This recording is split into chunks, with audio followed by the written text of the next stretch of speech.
पिंपरी चिंचवडमध्ये अजित पवारांची राष्ट्रवादी आणि भाजपमध्ये थेट लढत होतीये। काल अजित पवारांनी पिंपरी चिंचवडमध्ये भाजपवर हल्लाबोल केला। पिंपरीत आज भाजप प्रदेशाध्यक्ष रवींद्र चव्हाणांनी सभेतून अजित पवारांना इशारा दिला। महेश लांडगेंचा उल्लेख करत पैलवानांच्या नादी लागायचं नसतं असं चव्हाण म्हणाले। तर मी देवेंद्र फडणवीसांना सांगत होतो अजित पवारांना सोबत घेताना विचार करा असा गौप्यस्फोट चव्हाणांनी केलाय। निवडणुकीच्या पार्श्वभूमीवरती लोकांचा दिशाभूल करण्याचा खोटा नेरेटिव्ह पसरवण्याचं काम करतायत। आपण सर्वजण जाणता की ही सर्व मंडळी कशा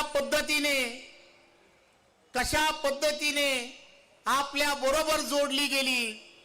मी तर देवेंद्रजींना नेहमी खासगीत सांगायचो, साहेब थोडासा विचार करा, साहेब थोडासा विचार करा।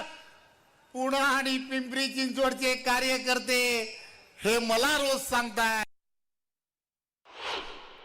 काल सभेमध्ये काय घडलं, पत्रकार परिषदेमध्ये काय बोललो, याची सर्वांची चर्चा झाली। मी फक्त एवढंच सांगेन, पेलवानाच्या नादाला लागायचं नसतं। देवा शपथ सांगतो, पेलवानाच्या नादाला लागायचं नसतं। महेश भाऊ अजून सोडली तर नाही ना पेलवानी?